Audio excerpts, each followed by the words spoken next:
Good evening, everyone. Good evening. Welcome to the Provenance. आज हम लोग कल के बोर्ड एग्जाम्स के रिगार्डिंग क्लास 12 के फिजिक्स के बोर्ड एग्जाम्स में पूछे जाने वाले सारे डेरिवेशंस को ऑल टुगेदर करेंगे. Okay, so let me just do the necessary settings. सारे नेसेसरी सेटिंग्स मैं कर लेता हूँ. It is taking a little bit of time, more than usual. Okay, तो 1 मिनट का समय दीजिएगा मुझे, because I am new to YouTube, so I am facing a little bit of difficulty while solving this. So class 12th, तो यहाँ पे मैं one note में class 12th physics boards derivation.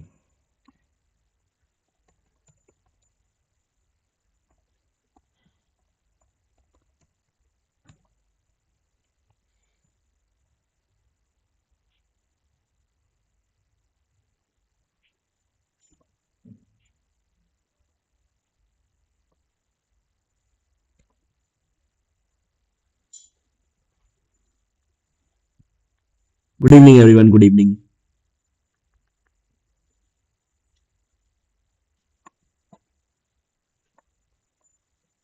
Hello. Good evening everyone. Good evening. Good evening. Good evening, everyone. Good evening.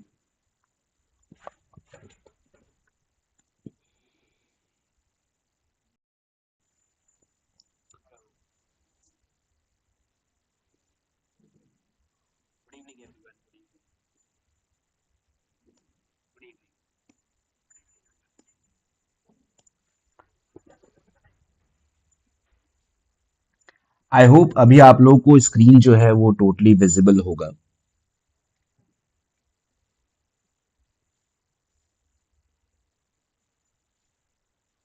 Within a moment the screen will be visible and we'll start the derivations. Yeah, right. थोड़ा समय लग जाता है इसमें, है ना.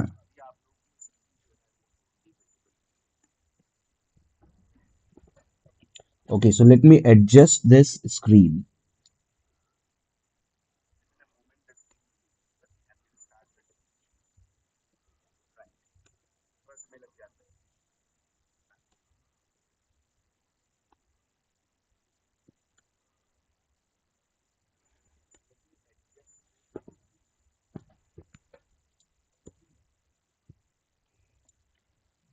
Okay, तो चलिए शुरू करते हैं.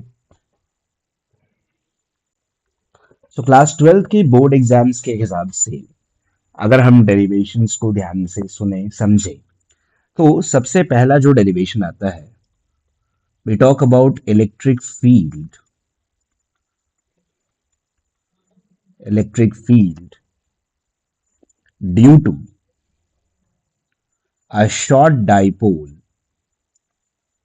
short dipole on axial position. Axial position को हम एक और दूसरा नाम भी देते हैं, जिसे कहा जाता है broad side on position. Broad side on position. I hope the screen is visible to you in clear. और मैं चाहूंगा कि आप लोग चैट में मुझे बताते रहें कि आप लोगों को ये चीज साफ साफ दिखाई दे रही है या नहीं. So that would be more beneficial for me. मुझे समझाने में भी थोड़ा सा मदद मिलेगा. तो जब बोर्ड में अगर ये क्वेश्चन आ जाए कि आपको electric field due to short dipole निकालना हो एक्सियल पोजीशन पे, तो सबसे पहले आप अपने आंसर राइटिंग में क्या करेंगे. ठीक है, अगर आंसर राइटिंग के प्रोसेस को हम समझें, तो उसमें आपको पहले डाइपोल को डिफाइन करना चाहिए. द फर्स्ट स्टेप वन, जिसके लिए आपको 1 मार्क्स अवॉर्ड होंगे, that is the definition of electric dipole. आप ऐसे ही लिखना शुरू करिएगा, है ना.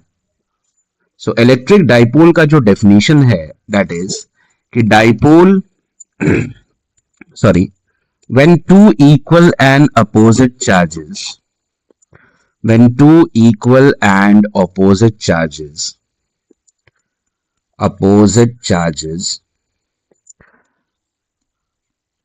are separated by some distance, are separated by some distance.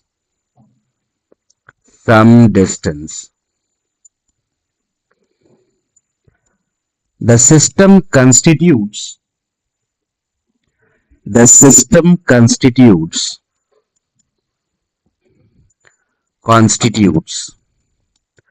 an electric dipole, an electric dipole.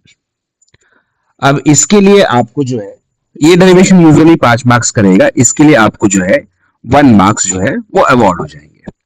ठीक है। अब अगर हम बात करते हैं डेरिवेशन की, नाउ चलते आते हैं डेरिवेशन पे कि डेरिवेशन को आप कैसे आगे प्रोग्रेस करेंगे, how would you progress the derivation.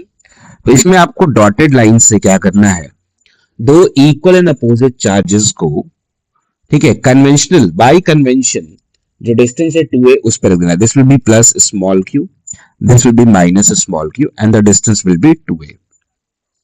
अब इसके सेंटर को लोकेट करते हुए, डाइपोल के सेंटर को लोकेट करते हुए, डाइपोल के सेंटर से ही r distance away, small r distance away, ठीक है, आप एक पॉइंट चुनेंगे इसके एक्सिस पे और इसी पॉइंट पे आपको इलेक्ट्रिक फील्ड को डिराइव करने की जरूरत है।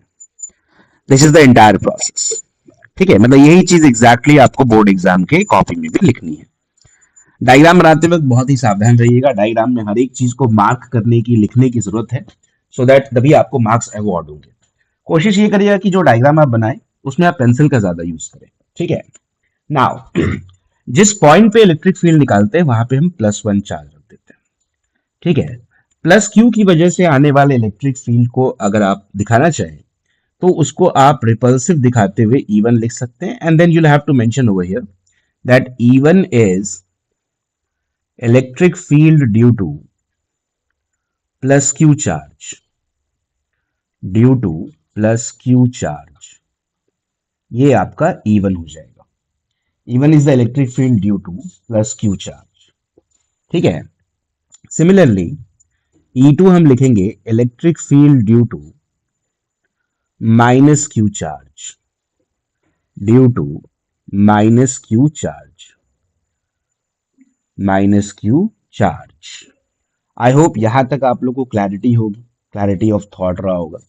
अब क्या करेंगे, E2 की वैल्यू को दिखाने के लिए हमें अट्रैक्टिव डायरेक्शन में इलेक्ट्रिक फील्ड को दिखाना पड़ेगा, so this will B E2।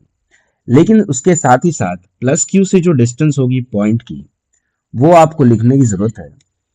और सिंस ये डाइपोल की टोटल लंबाई 2a है तो दिस विल बी a, तो ये वैल्यू हो जाएगी r माइनस a, और जो रिमेनिंग वैल्यू हो जाएगी that will B r plus a।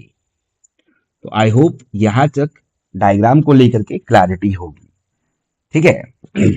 अब E1 की वैल्यू और E2 की वैल्यू इलेक्ट्रिक फील्ड के पॉइंट चार्ज के रिजल्ट लिखते हैं। So E1 will be written as k into small q by r minus a whole square, and E2 जो minus Q की वजह से था उसे हम लिखेंगे k into small q by r plus a whole square. Okay, so ये हमारे पास बेसिक रिजल्ट हो गया। Now as both E1 and E2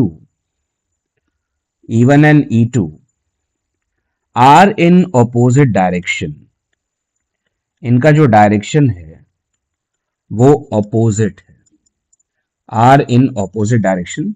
So for net electric field at the point, net electric field at point,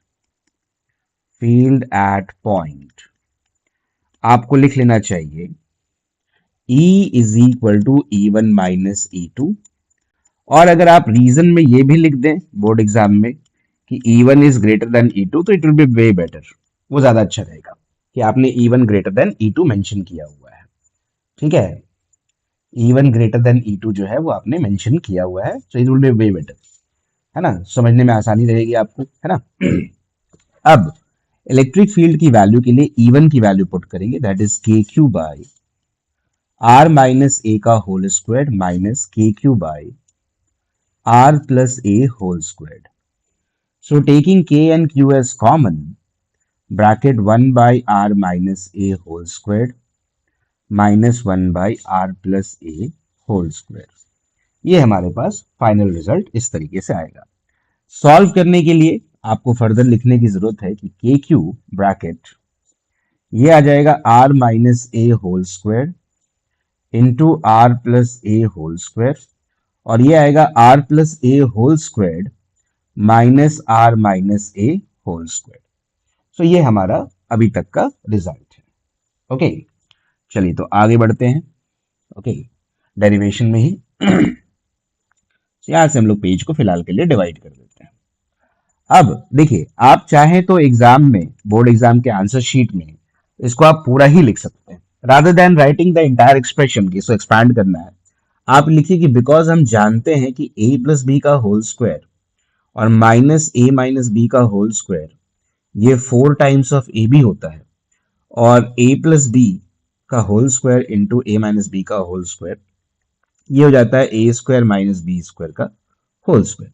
तो using this identities, in identity के इस्तेमाल से आपको फिर इलेक्ट्रिक फील्ड को लिखना है के Q bracket 4ab, sorry not 4ab because we have r and a, so 4ar by r square minus a square whole squared, ये हमारा रिजल्ट आ जाएगा। So E will be equal to k into q into 4 को लिखेंगे 2 into 2a into r by r square minus a square whole squared. ठीक है, ये हमारे पास रिजल्ट आ जाएगा। अब इसमें क्या करेंगे, because as per definition of dipole moment, as per definition of dipole moment, of dipole moment, dipole moment, dipole moment, हमें लिखना चाहिए q इंटू टू ए को एज p। तो इस रिजल्ट को अगर आप मॉडिफाई कर लें तो this will become k into q into two a को पहले एक साथ कर लेते हैं, इंटू टू इंटू आर कर लेते हैं, अपॉन में आ जाएगा r square minus a square का होल स्क्वायर। सो ई की वैल्यू के लिए हम लिख लेंगे k इंटू पी और टू आगे ले आते हैं r by r square minus a square whole square. ठीक है, अब जो इलेक्ट्रिक फील्ड की वैल्यू हम लिखेंगे, सो ये आ गई हमारे पास general result 2kp r by r square minus a square whole square. इसके बाद आपको सिचुएशन लिखना पड़ेगा कि फॉर शॉर्ट डाइपोल, यहां तक हमारा डेरिवेशन है। इसके बाद इस डेरिवेशन में हम रिडक्शन करते हैं, short dipole for which a is less than r, तो r square minus a square tend करेगा आर स्क्वायर को, then you have to write E is equal to 2kpr by r square whole squared. So E is equal to 2kpr by r to the power 4. So r से ये cancel out हुआ, so we'll be having E is equal to 2kp by r cubed, और यहाँ पे हम लिख देंगे hence proved। ये डेरिवेशन जो है हमारे पास आ गया। ठीक है, अब अगर आपको थोड़े से और मार्क्स इन्विजिलेटर से चाहिए तो once you can, after you have done the derivation, you can also write E is inversely proportional to r cube, है ना। ये मतलब बस समझिए कि आप अपने आंसर को पोर्ट्रे करने के लिए कुछ अच्छी चीजों का इस्तेमाल कर रहे हैं। So this is like this, E proportional to 1/r cube. तो ये जो पूरा डेरिवेशन था, ये एक्सियल पोजीशन पे एक शॉर्ट डाइपोल की वजह से इलेक्ट्रिक फील्ड का हमने डेरिवेशन कर लिया। आई होप ये आपको समझ में आया होगा। Just go through this once again, the entire process which is written over there, आप उसको देख जाइए और फिर इसके बाद हम लोग आगे बढ़ते हैं। ठीक है, just take a minute break. Okay, ये एक डेरिवेशन कंप्लीट हो गया। ये पूरा का पूरा डेरिवेशन था जो मैंने लिखा है, इसको आप थॉरली देख लीजिए, समझ लीजिए, है ना। थॉरली देख लीजिए, समझ लीजिए, इसके बाद हम लोग आगे बढ़ते हैं।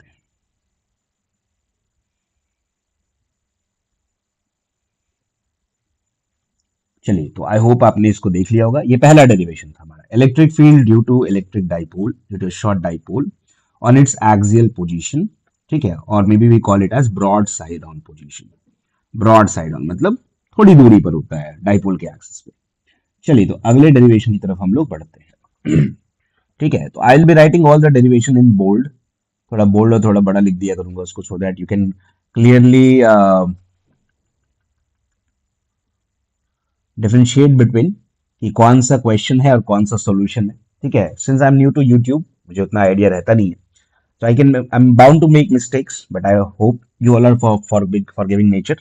तो आपको ये चीज पहले समझ में आनी चाहिए, उसके बाद फिर हम लोग इन बारे में बात करेंगे। तो हमारा जो अगला डेरिवेशन है that is electric field due to dipole, electric field due to short dipole, due to short dipole on perpendicular bisector line, perpendicular bisector line, perpendicular bisector line, और इसी को हम लोग कहते हैं equatorial position, equatorial position, equatorial position. Again, अगर ये question आपको दिख रहा है बोर्ड एग्जाम में, ठीक है, थॉट प्रोसेस ये है कि डाइपोल के डेफिनेशन को पहले आपको लिखना चाहिए, that what do you understand by an electric dipole, what is the basic definition of an electric dipole. I believe you should always write that first, पहले आपको वो लिख लेना चाहिए कि electric dipole is a system when two equal and opposite charges having equal charges in magnitude, but yes, their natures must be opposite. One should be positive, the other should be negative. And when they are separated by a very small distance, the entire system constitutes an electric dipole. This is what you need to write at the beginning. मेरा ये कहना है कि जब आप board exam के किसी भी डेरिवेशन को अटेम्प्ट ले रहे हैं ना, तो वो डेरिवेशन किस फिजिकल क्वांटिटी पे बेस्ड है या किस फिजिकल क्वांटिटी के लिए है या किससे रिलेटेड है, उसका एक ओपनिंग स्टेटमेंट डेफिनेशन के रूप में जरूर लिखिए। you'll be getting full marks for that. तो अब क्या करेंगे, इसके लिए हम लोग डायग्राम बनाना चाहेंगे, है ना। Since this is on equatorial position और perpendicular bisector line, again will be considering two equal and opposite charges. The first charge would be taken as plus small q, the other charge would be minus q, and क्योंकि यहाँ पे point perpendicular bisector line पर है, so यहाँ से r distance away, since it is located at r, it is already mentioned, और ये जो डाइपोल से डाइपोल में चार्ज टू चार्ज जो डिस्टेंस है दैट इज 2a, परपेंडिकुलर यहाँ दिखा देंगे, this will be a, this will also be a, क्योंकि since it is perpendicular bisector, जिस पॉइंट पे इलेक्ट्रिक फील्ड को डिराइव करना है वहां पे हम लोग +1 को प्लेस कर देते हैं, वी कीप इट +1। ठीक है, आई होप ये आपको समझ में आ रहा होगा, आई होप ये आपको समझ में आ रहा होगा।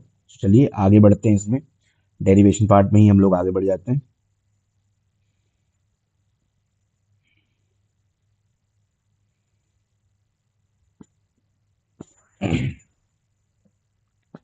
चलिए, लेट्स प्रोसीड फर्दर।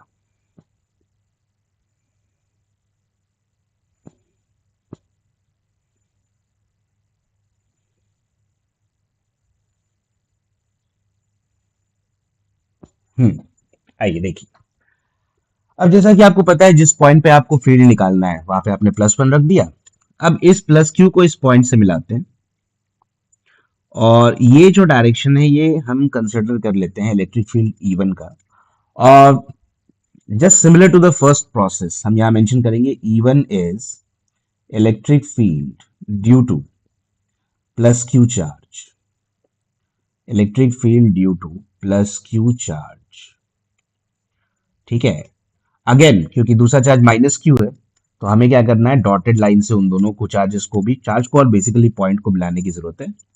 एंड इधर में हम दिखा देंगे E2, and this E2 will be, because since charge negative है और जो पॉइंट है जहां पे फील्ड निकाल रहे हैं वहां पे हमने +1 चार्ज को रखा हुआ है, +1 charge, because whenever we calculate electric field at a point, the test charge is to be kept as +1 charge, वहां +1 लिखने की जरूरत पड़ती है। ठीक है, okay, so E2 should be written as electric field due to minus q charge, electric field due to minus q charge. अभी अब इन दो ट्राइंगल को अगर आप देखिए, है ना, तो उसमें डायग्राम में बनाऊंगा तो फिर आपको दिक्कत हो जाएगी, तकलीफ हो जाएगी, इसलिए मैं क्या कर रहा हूँ, इन दो ट्राइंगल्स को अलग अलग बना रहा हूँ, है ना। And very carefully I will be writing the values of each side and whatever the angle is provided. आप देख सकते हैं कि ये जो आर साइड है ये दोनों ट्राइंगल के लिए कॉमन है, this side a and this side a is equal and angle of each of them is 90 degree. So हम कह सकते हैं by SAS the triangle is congruent, by SAS both triangles are congruent, both the triangles are congruent. ये दोनों ही triangle जो हैं वो congruent है। और अगर कॉन्ग्रुएंट ट्राइंगल हो गए तो बाय सीपीसीटी, सीपीसीटी अगर आप लगा देते हैं तो यहाँ पे अगर आप एंगल का अजम्पशन एज थीटा करेंगे तो ये भी थीटा होगा। And if this distance is r, sorry not r, will have to consider another, क्योंकि हमने आर पहले ले रखा है। If this distance is y, this distance needs to be y. ठीक है। ओके, सो यही चीज हम लोग ओरिजिनल जो डायग्राम था उसमें लगा देते हैं, है ना। तो यहाँ पे हमारे पास आ गया थीटा, ये आ गया theta, and this has been proved by CPCT. अगर आप करस्पॉन्डिंग एंगल के कॉन्सेप्ट को यूज करें तो this angle will also be theta by corresponding angle, and this is theta, this angle needs to be theta by alternate angle, है ना। Since we have drawn line which is parallel to the base, क्योंकि हमने जो line draw किया ना वो base के parallel है, इस वजह से। ठीक है, सो आई होप आपको ये समझ में आया होगा, है ना। चलिए तो आगे बढ़ते हैं। अभी क्या है, हम will be writing the magnitude of E1 first. So E1 should be written as, E1 should be written as KQ by Y square, है ना। And E2 should be written as, this will also be remain the same since the charge is same and the distance is same. So KQ by Y square. R तो वो perpendicular distance है, this was Y, this was Y. Since E1 is equal to E2 in terms of magnitude, so mod लगा देते हैं, ज्यादा बेहतर रहेगा। और अभी क्या करेंगे हम लोग, अभी हम लोग फिर दो वेक्टर्स दिखाते हैं, look at this, so that component resolution में आपको दिक्कत नहीं होगा, है ना। इसको हम ई के इक्वल ले लेते हैं। सो ये E1 है, ये भी ई है, और हम एक वेक्टर इधर दिखा देते हैं, ठीक है। And this is E2। और पैरेलल लाइन के अजम्पशन से हमें पता चल चुका है कि यहाँ पर जो एंगल है वो थीटा है, यहाँ पर जो एंगल है वो थीटा है, ठीक है। इन दोनों के बीच का एंगल जो है वो थीटा है। तो अब इस इलेक्ट्रिक फील्ड के कंपोनेंट को हम रिजॉल्व करेंगे। तो इलेक्ट्रिक फील्ड का जो पहला कंपोनेंट आएगा ना वो रहेगा इस लाइन के along, and this will be treated as E cos theta. और दूसरा कंपोनेंट ऊपर की तरफ होगा, that will be E sine theta. Again जो नीचे वाला हमारे पास E2 है, which was also E, which was also E in terms of magnitude, तो इसका इधर का कंपोनेंट आ जाएगा ई कॉस थीटा, और जो नीचे का कंपोनेंट होगा वो हो जाएगा E sine theta. So E sin theta, as you can see, these both are equal and opposite. So their net value along the y-axis will be 0. Whatever value we can see will be along the x-axis only, and that too negative x-axis. So अगर हम summation of all the electric field along y कर लें, so this will be 0.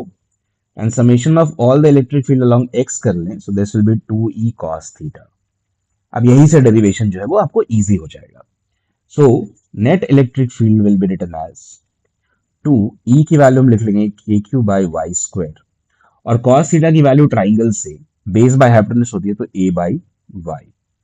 तो net electric field को लिखने के लिए आपको लिखना चाहिए k into q into two a, y square into y will be y cube. I hope ये डेरिवेशन आपको समझ में आ रहा होगा। अब नेट इलेक्ट्रिक फील्ड को अगर आप लिखें, ठीक है, तो नेट इलेक्ट्रिक फील्ड को लिखने से पहले एक और चीज पहले समझा देता हूं आपको। एक चीज लिखना चाहिए, पी जो डाइपोल मोमेंट था, electric dipole moment, that was q into two a. और using Pythagoras theorem, using Pythagoras theorem, Pythagoras theorem, अगर पाइथागोरस थ्योरम हम कंसिडर कर लें, ठीक है। So what do we have, look at this. So r square plus a square will be equal to y square, ठीक है। y की जो वैल्यू हो जाएगी that will be under root of r square plus a square. You can write it as r square plus a square to the power half. So y cube will be r square plus a square to the power 3 by 2. Okay, ये हमारे पास electric field y का expression आ गया। अब इन values को हम put कर देते हैं इलेक्ट्रिक फील्ड के नेट वैल्यू में। So k q into two a, this q into two a is p, so p upon r square plus a square to the power 3 by 2, ठीक है। अब ये आ गया आपका जनरल रिजल्ट। आपको फिर यहां मेंशन करना पड़ेगा for short dipole, short dipole, short dipole के लिए। तो शॉर्ट डाइपोल के लिए ए की वैल्यू आर से बहुत छोटी होती है, r square plus a square will tend to r square only. So E हो जाएगा Kp by r square to the power 3 by 2. So two two cancel out हो गया. E इज इक्वल टू हो जाएगा Kp upon r cube. So I hope ये derivation भी आपको समझ में आ गया होगा फुल्ली. चलिए, तो ये तो दो डेरिवेशन हो गए. अब हम आ जाते हैं एक तीसरे डेरिवेशन. समझ लीजिए, क्वेश्चन के फॉर्म में समझ लीजिए, बोर्ड एग्जाम के लिए है. This is very important. अब डाइपोल कर रहे हैं तो पहले डाइपोल से ही रिलेटेड सारी चीजों को करेंगे. ठीक है. सो हमारा जो अगला डेरिवेशन है, वेरी सिंपल. अगेन बेसिक से चलेंगे. बेसिक से चलेंगे तो आपको बहुत अच्छे से समझ में ये आ भी जाएगा. ठीक है, तो ध्यान से सुनते रहिएगा. होपफुली आपको मजा ही आएगा, है ना. That is expression of torque. Expression of torque.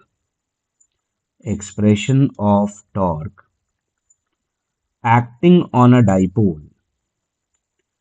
Acting on an electric dipole. Electric dipole placed in uniform magnetic field. Kept in uniform magnetic field. Kept in uniform magnetic field. Uniform, sorry, magnetic नहीं, वो तो magnetic का हो गया. Electric field, uniform electric field. ठीक है. तो अब क्या करते हैं, फिर से डाइपोल का जो बेसिक है, अगर उसको हम समझे. ठीक है, we try to understand the basic of the dipole. So the definition says that electric dipole is defined as when two equal and opposite charges are kept at certain distance apart, and that distance is very very small as compared to the surrounding. बहुत छोटा होता है. तो अब क्या है कि हमें टॉर्क निकालने के लिए एक डाइपोल को एग्जिस्टिंग इलेक्ट्रिक फील्ड में पहले से रखने की जरूरत है. इलेक्ट्रिक फील्ड को दिखाने के लिए हम लोग फील्ड लाइंस की हेल्प लेते हैं. So this is the electric field lines, as you can see, जो कि रिप्रेजेंट करता है कि किसी रीजन में इलेक्ट्रिक फील्ड ई एग्जिस्ट कर रहा है. ठीक है, किसी रीजन में इलेक्ट्रिक फील्ड जो है वो ई एग्जिस्ट कर रहा है. ठीक है. अब यहां पे हमने क्या किया, एक डाइपोल को प्लेस कर दिया इस तरीके से. सिमेट्रिकली थोड़ा सा ड्रॉ करिएगा इसको, अगर ड्रॉ करना भी होगा बोर्ड एग्जाम में. And make sure that it is inclined at an angle of theta. अभी क्या है, अब चार्जेस तो आपको रखने ही पड़ेंगे डाइपोल के लिए. There is one charge over here, there is one charge over here. The first one is plus small q, which is along the direction of theta. ठीक है. And the second one is minus small q. अब इसी में फिर आपको एक चीज और मेंशन कर लेनी चाहिए यहाँ पे, this should be two a. ये जो डिस्टेंस है ना, ये प्लस q और माइनस q, ये टू वे है, which is also considered to be the length of the dipole. Dipole का लेंथ भी इसी को हम लोग बुलाते हैं. This is also said to be the length of the dipole. अभी क्या करेंगे, ध्यान से सुनिएगा. अब डेरिवेशन में कुछ बेसिक लिख लीजिएगा सबसे पहले. वो ये कि if positive charge is kept, positive charge is kept, charge is kept in a region of electric field, in a region of electric field, region of electric field. ठीक है. then electric force acts along the direction of field. Electric force acts along the direction of field, along the direction of field. जब आप किसी positive charge को electric field में रखते हैं, ठीक है, तो उस पॉजिटिव चार्ज पे जो फोर्स काम करता है वो इलेक्ट्रिक फील्ड के डायरेक्शन के अलोंग काम करता है. This is the basic. ये हमारा बेसिक है. ठीक है. चलिए, तो आगे बढ़ते हैं. सिमिलरली आप एक और चीज मेंशन कर लीजिए, सो दैट आपके आंसर राइटिंग को बोर्ड में थोड़ा सा मार्क्स में मिलने में वेटेज रहे, है ना. मार्क्स वगैरह जो मिले तो उसमें थोड़ा सा वेटेज दिखाई दे. Similarly, if negative charge is kept, negative charge is kept, charge is kept in a region of, in a region of electric field, electric field, then electric force acts, electric force acts opposite to the direction of field, opposite to the direction of field, direction of field. ठीक है। तो अब क्या होगा, इस basic को ध्यान में रखते हुए हम क्या करेंगे, जो प्लस क्यू वाला चार्ज है उसमें फील्ड के डायरेक्शन में ही हम एक फोर्स क्यू ई दिखा देंगे, और जो नेगेटिव वाला चार्ज है उसमें फील्ड के अपोजिट डायरेक्शन में, अब डायरेक्शन अपोजिट दिखा दिया तो नेगेटिव लेने की जरूरत नहीं है, क्यू ई दिखा देंगे इस तरीके से। ठीक है, ये इस तरीके से हमारे पास फोर्सेस का डायरेक्शन हो जाएगा। ठीक है।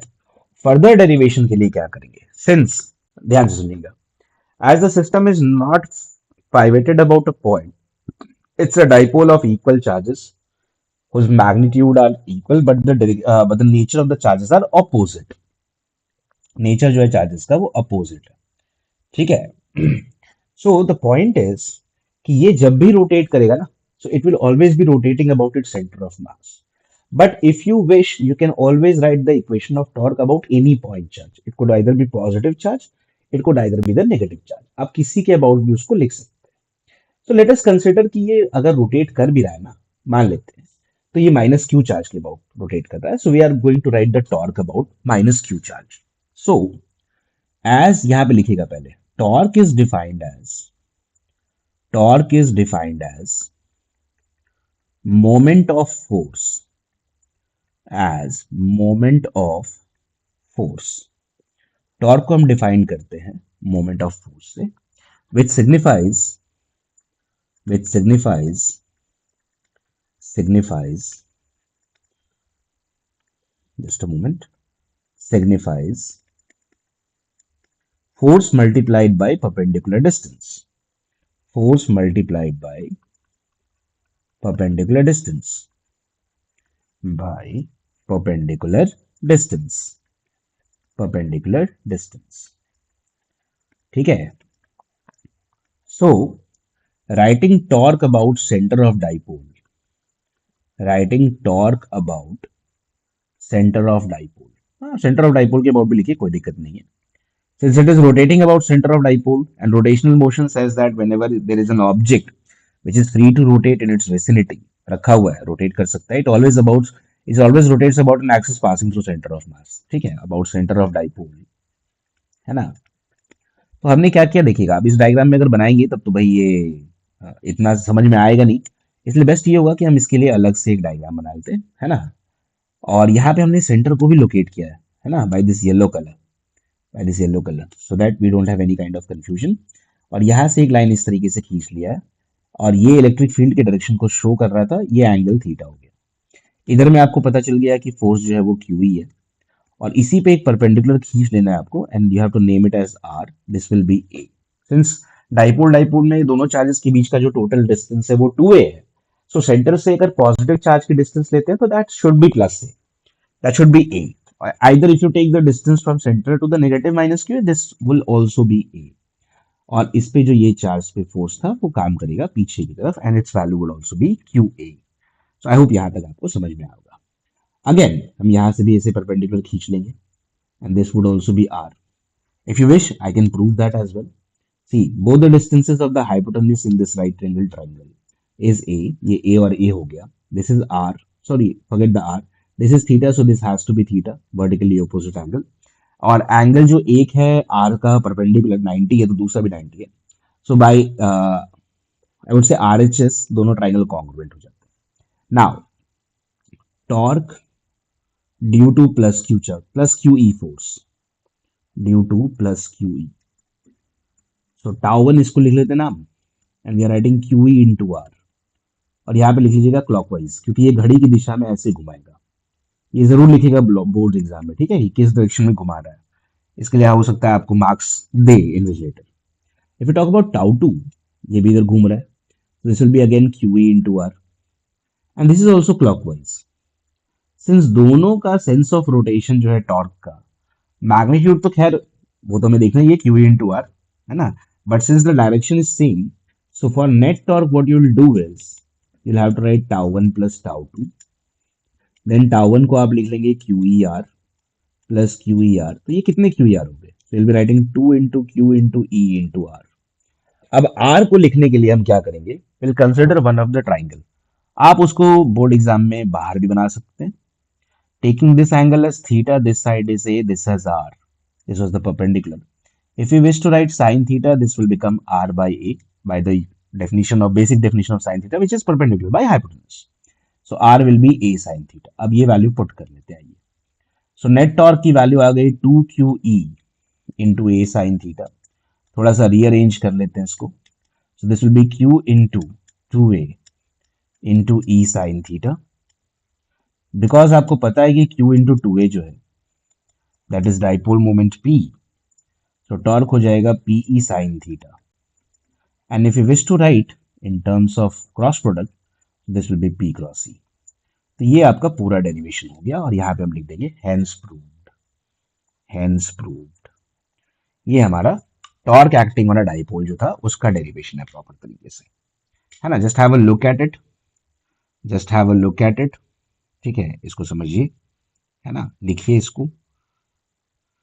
इन द मीनवाइल मैं इसको थोड़ा सा ऊपर स्क्रॉल करके ले जा रहा हूँ सो that you have the idea कि हमने अभी तक 3 डेरिवेशंस कर लिए हैं। ठीक है, ये हमारा पहला डेरिवेशन था which was electric field due to a short dipole on axial position, जिसको हम ब्रॉड साइड ऑन पोजीशन भी कहते हैं। इसका डेरिवेशन को डिटेल में समझने के बाद ग्राफ भी ड्रॉ किया था हमने। We went on to write the derivation for electric field due to short dipole on a perpendicular bisector line. This came out to be Kp by r cube. Yes, अगर electric field का vector expression मानता है ना, तो आपको वहां पे minus लगाना पड़ेगा, since as you can see the net electric field is directed opposite to the direction of dipole moment P. P के जस्ट अपोजिट में काम कर रहा है इस वजह से। ठीक है, आई होप आई बिलीव यहां तक आपको समझ में आया होगा और कोई दिक्कत नहीं हुई होगी। ठीक है, चलिए तो आगे बढ़ते हैं, है ना। Let's proceed further, let's proceed further. Derivation में ही हम लोग आगे बढ़ते हैं, है ना, सीखते हैं इस चीज को। ये टॉर्क का डेरिवेशन हम लोगों ने डाइपोल की वजह से कर लिया। These are the 3 derivations which have the most probability of coming in the board examination। मतलब अगर हम इलेक्ट्रोस्टैट्स की बात करें तो ये 3 ऐसे डेरिवेशंस होते हैं जिसके बोर्ड एग्जाम में आने के चांसेस बहुत ज्यादा है। ठीक है, अब आ जाते हैं हम लोग अगले डेरिवेशन पे। Now this derivation is something of a kind, थोड़ा सा डिफिकल्ट है, बच्चे लोगों को दिक्कत भी होती है इसको समझने में। So we'll focus on the basic of this. We'll try to understand कि how to write the derivations for this, है ना। तो इसमें आता है electric field, electric field on the axis of, on the axis of ring carrying charge capital Q, carrying charge capital Q, radius capital R, at a distance, at a distance small x from center of ring, from center of ring, center of ring। Okay, so this is our next derivation, an important one। तो इसके लिए हम क्या करेंगे, ठीक है, सबसे पहले तो हम लोग रिंग को बना लेते हैं। देखिए हमने इस तरीके से एक रिंग को बनाया, बट इसको थोड़ा सा 3D इफेक्ट देने के लिए थोड़ा सा इधर की तरफ इसको थिक कर देते हैं, और है ना अंदर की तरफ इसको हल्का सा ऐसे पतला होता है, सो दैट इट सिग्निफाइज कि yes it is kept in 3D plane, है ना। ये इस तरीके से रखा हुआ है रिंग, ये लगे कि हाँ भाई एक्स वाई प्लेन में रखा हुआ है या वाई जेड प्लेन में रखा हुआ है, और जो एक्सिस है इसका वो अलोंग द एक्स एक्सिस है। इसलिए what you will find in some books, some text books of good quality written by good authors, ठीक है, what you will find there is कि जब वो इस चीज का डेरिवेशन करते हैं ना, देख, है ना, so have proper clarity, what they do is they consider this axis as y, this as axis as x, nothing new, ठीक है, nothing new, but they also show that there is also a z axis so that this can give you a visualization of a 3D space। Okay, तो पता चल जाएगा कि जो x axis है ना वो उस रिंग का एक्सिस है, और ये जो पॉइंट है ये रिंग का सेंटर हो गया। अब यहीं पे कोई पॉइंट ले लेते हैं जिसकी डिस्टेंस x है, बट यस डिस्क्रिप्शन को फॉलो करते हुए और बेसिक को फॉलो करते हुए हम इस रिंग पे पूरी तरीके से चार्ज क्यू का डिस्ट्रीब्यूशन करेंगे। And because we have not been provided कि नेचर क्या है चार्ज का, वेदर इट इज पॉजिटिव और negative, we assume that the charge on the ring is positive for the time being. ठीक है। हाँ, रेडियस आर है, ये आपको लिखना पड़ेगा। So this is our basic diagram. अब इसी के बेसिस पे हमें क्या करना है, डेरिवेशन को कंप्लीट करना है। ओके, आई होप आपको यहाँ तक समझ में आया होगा। ठीक है, बिना किसी दिक्कत के। चलिए, तो लेट्स प्रोसीड फर्दर। अब क्या करेंगे, सुनिएगा ध्यान से। Since ring is having charge along with it, उसके साथ साथ ही it has also geometrical dimension which is in terms of radius, उसके पास रेडियस भी मौजूद है। तो आपको क्या करना पड़ेगा, आपको एक एलिमेंट्री सेक्शन कट करना पड़ेगा इस तरीके से, और इस पे चार्ज लिखना पड़ेगा आपको D Q.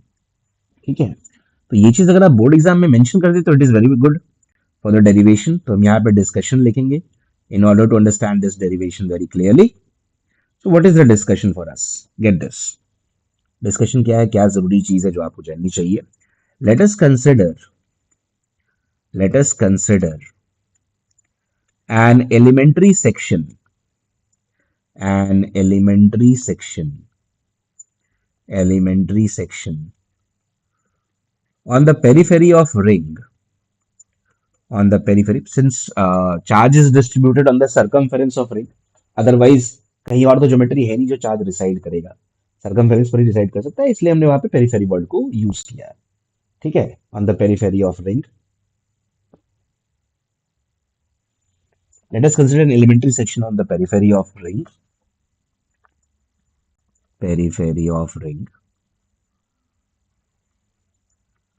having charge dq, having charge dq। Okay, अब dq से हम क्या करेंगे, जिस पॉइंट पे हमें इलेक्ट्रिक फील्ड निकालना था +1 लेकर के इन दोनों को मिला दिया जाएगा, and this distance will be treated as small R. Now since dq is positive and जिस पॉइंट पे हम लोग इलेक्ट्रिक फील्ड कैलकुलेट करते हैं बाय कन्वेंशन, वहां पे +1 चार्ज रखते हैं, so it will try to repel it in this direction. And since because dq is very a small charge, the electric field due to this small charge will be dE। मतलब ये small elementary charge है तो उसका electric field भी small होगा और elementary होगा, बहुत छोटा होगा, है ना। In order to calculate the entire electric field you have to integrate this value of d within proper limit, और integration is not very tough, बहुत ही ईजी होता है इसमें। प्रायर टू दैट, है ना, उससे पहले हम क्या करेंगे, इसमें ट्राइंगल में हम अज्यूम कर लेंगे कि ये जो एंगल हमारे पास है on the point, this is theta, इसको अज्यूम करते हैं।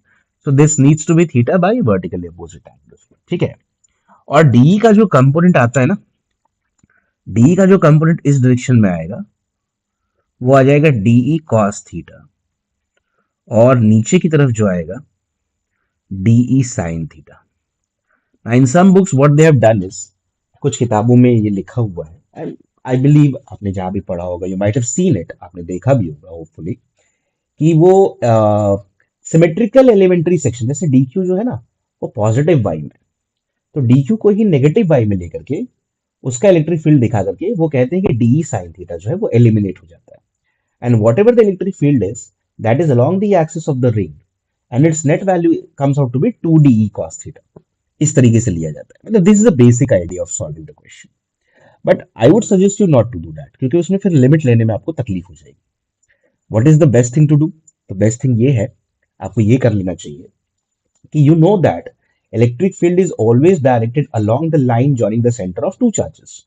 तो रिंग का जो सेंटर है वो O है, और जिस पॉइंट पे हमने +1 रखा था वो भी आपको दिख रहा है, तो हमें सिर्फ उसी लाइन को ही इंटीग्रेट करने की जरूरत है। Even if you integrate d sine theta, it is not possible to integrate, since it is along the it is not along the axis, it is perpendicular to the axis, तो उसको आपको लेने की जरूरत भी नहीं है। So if you want to write the derivation, है ना, the next very step of the derivation, you need to write कि जो नेट इलेक्ट्रिक फील्ड की वैल्यू होगी that will be integration over of d E cos theta only. ठीक है। अब यहाँ पे हम लोग पहले डीई की वैल्यू लिखेंगे, कॉस थीटा की वैल्यू लिखेंगे। So d E would become K d Q, sorry, d Q by R square, and cos theta would become, base by hypotenuse, so X upon small are.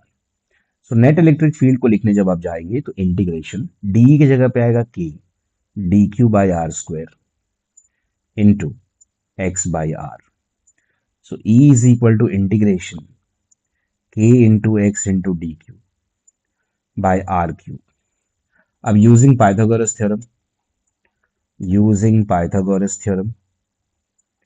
Pythagoras theorem, we can easily write क्या लिख सकते हैं देखिएगा कि R square is equal to X square plus capital R square. So small R is equal to X square plus capital R square to the power 1/2। So small R cube is equal to X square plus capital R square to the power 3/2। ठीक है। Now electric field should be written as K X और R cube को आप बाहर ले लीजिए और integration D Q का करेंगे तो यहाँ पे आप लिख सकते हैं बोर्ड एग्जाम में integration of D Q represents the total charge represents represents since charge is not variable ना यहाँ पे variable नहीं है, that's dq is a very small charge, I know that, but what happens is कि हम इसको symmetric section लेंगे तो हर एक dq के सेक्शन को ही हम लोग एलिमेंट्री सेक्शन को यूनिफॉर्म मानते हुए चलते हैं। तो this represents what happened, represents the total charge distributed on circumference of ring, distributed on circumference of ring, circumference of ring, as you can see the diagram itself। आप diagram में भी देखेंगे तो आपको दिख जाएगा। So integration over of dq is capital Q. Now let's put the values. We have electric field E is equal to K into X by small r cube should be written as now x square plus capital R square to the power 3/2 and dq integral is Q. So we have electric field E is equal to KQ small x by x square plus capital R square to the power 3/2. And if the board exam people insist you not to use K and use 1/4 pi epsilon naught instead, you must write Qx by 4 pi epsilon naught x square plus capital R square to the power 3/2। तो I believe ये derivation आपको समझ में आ गया होगा। हाँ, अगर if they tell you, अगर क्वेश्चन में वो कहते हैं कि you need to draw the variation of electric field with distance x on the axis of ring, तो उसमें फिर आपको कुछ लिमिटेशंस लगानी पड़ेंगी। शुरुआत आप सेंटर से करेंगे तो आपको लिखना पड़ेगा at centre small x is equal to 0, so electric field is also 0। क्योंकि डिस्टेंस हम जो भी मेजर करते हैं ना, इलेक्ट्रोस्टैट्स में हम डिस्टेंस जो भी मेजर करते हैं दो चार्जेस के बीच, that is always done center to center. वो हमेशा सेंटर से लेकर के नेक्स्ट सेंटर तक ही होता है, उससे पहले तो लेना ही नहीं है आपको, सेंटर टू सेंटर ही लेना होगा। ठीक है, दैट इज इंपॉर्टेंट, है ना।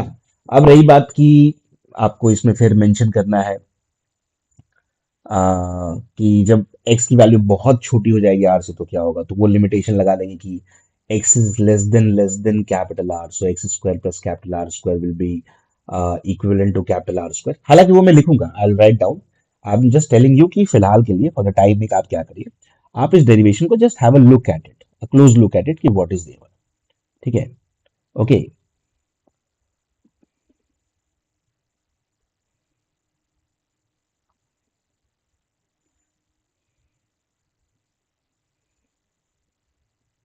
चलिए तो आगे बढ़ते हैं। So this is the derivation part. Okay, this is the derivation part that we have done.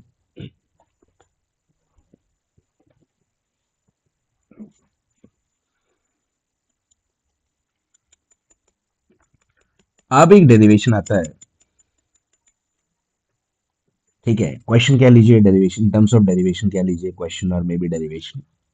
ठीक है, what is that, now listen कि right the statement of Gauss law, right the statement of Gauss law, statement of Gauss's law,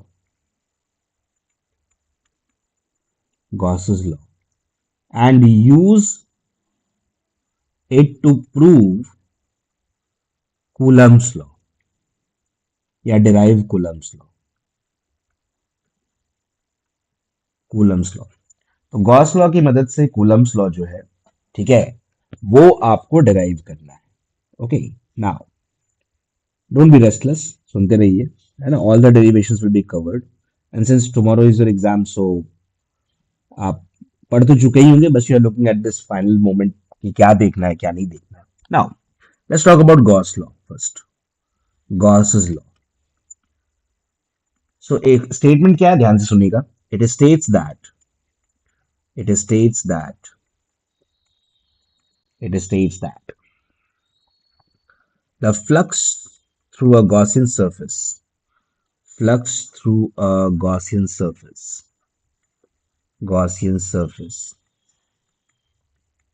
is equal to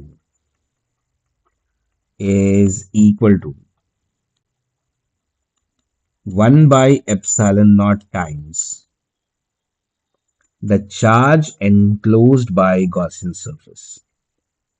the charge enclosed by Gaussian surface enclosed by Gaussian surface. So if once you have written the statement for this Gauss's law, आपको फिर mathematically लिखना पड़ेगा यहाँ पे mathematically आपको लिखना पड़ेगा कि flux is equal to Q enclosed by epsilon naught. ठीक है। अब कुलम्स लॉ जो है ना वो वैलिड होता है पॉइंट चार्ज के लिए। बेसिक ये है कि कुलम्स लॉ में जो Q1 और Q2 हम दो चार्जेस कंसिडर करते हैं, they both are point charges. वो दोनों के दोनों ही जो है वो क्या है, those two are point charges. ठीक है, those two are point charges. तो कुलम्स लॉ जो है that is valid for point charges only. So आपको क्या करना पड़ेगा, आप you have to calculate the electric field due to a point charge. आपको पॉइंट चार्ज की वजह से इलेक्ट्रिक फील्ड को कैलकुलेट करने की जरूरत है। ठीक है, now what to do get this, समझिएगा। See, let us consider a point charge over here which has a value of capital Q, and at a r distance away there is a point where we need to calculate the value of electric field. So हमने यहाँ पे +1 रख दिया। Now consider a Gaussian surface. That Gaussian surface is spherical in nature. Since the point this is a point charge, line of force will be emitting from this point charge in all possible directions. सारे three dimensional space में वो line of force जो होंगे वो निकल निकल के जा रहे होंगे। ठीक है, तो by the use of Gauss's law, है ना, सो यहाँ पे हम लिखेंगे charge enclosed. First will be writing charge enclosed.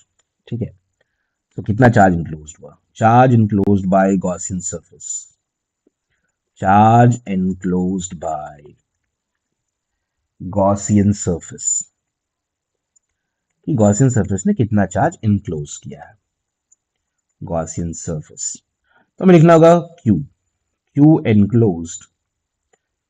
enclosed is equal to capital Q। Now using Gauss's law, अब Gauss's law का इस्तेमाल करते हैं। यूजिंग Gauss's law, तो फ्लक्स हो जाएगा Q अपॉन एप्सिलॉन नॉट। ठीक है, as electric flux is given by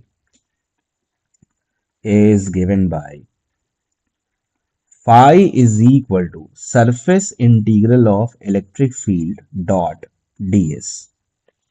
अब यहां पर क्या है कि जो ds होता है ना, ये एक एलिमेंट्री एरिया होता है जो हम गॉसियन सरफेस पे ही बनाते हैं, और जिस पॉइंट पे हम इलेक्ट्रिक फील्ड निकाल रहे हैं उस पे तो डायरेक्शन अवे की तरफ होगा, और area vector since is always perpendicular to the surface, so ds will also be in the same direction।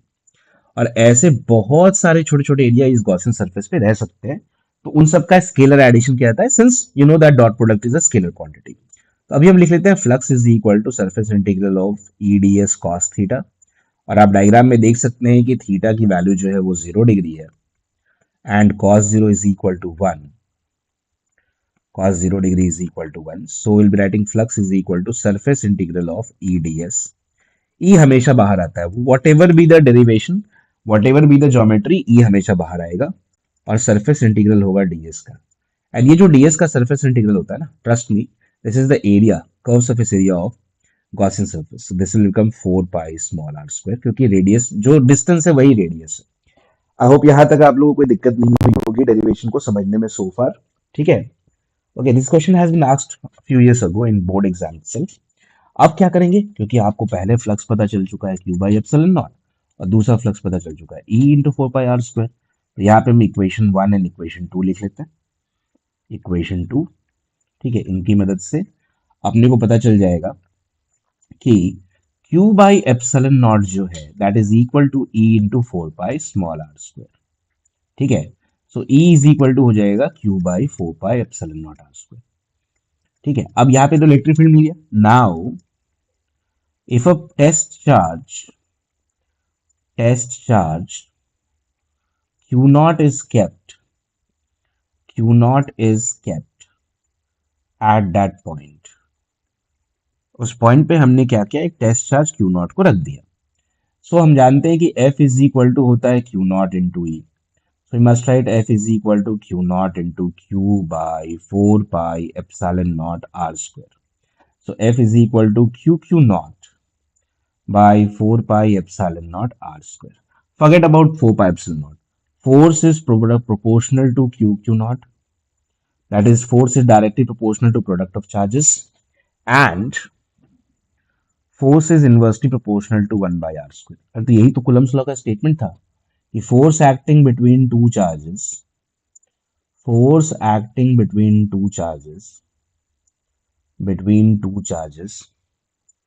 ठीक है, force acting between two charges is directly proportional to product of charges. As you can see, q naught is directly proportional to product of charges, directly proportional to product of charges, product of charges, and inversely proportional to, inversely proportional to, proportional to, proportional to square of distance between the center of charges, square of distance between center of charges, distance between center of charges, center of charges, ठीक है, centre of charges, ये दोनों centre के बीच का distance होता है। This the above statement is the statement of Coulomb's law. The above statement signifies Coulomb's law. तो हमने क्या किया, गॉसेस लॉ की मदद से, ठीक है, कुलम्स लॉ को डिराइव कर लिया, सिग्निफाइज कुलम्स लॉ। तो हमने गॉसेस लॉ की मदद से कुलम्स लॉ को डिराइव किया। तो this is what about the question was, यही क्वेश्चन भी था कि right the statement of Gauss's law and use it to prove Coulomb's law. Gauss's law का स्टेटमेंट लिखना था आपको और उसकी मदद से कुलम्स लॉ को प्रूव करना था। तो so far we have done almost around 5 derivations. ठीक है,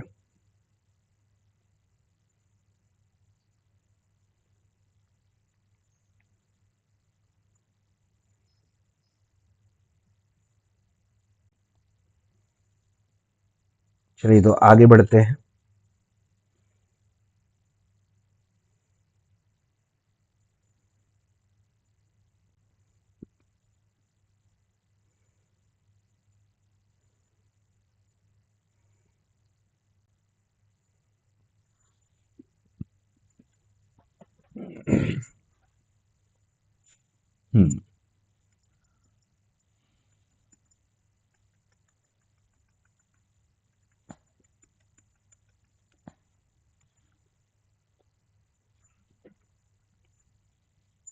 नेक्स्ट अगला क्वेश्चन है, use Gauss's law, use Gauss's law, सारे डेरिवेशंस करवा रहा हूं, to obtain electric field due to line charge density, line charge density lambda. ठीक है, line charge density lambda. Okay, line charge density lambda. ठीक है, तो चलिए तो आगे बढ़ते हैं।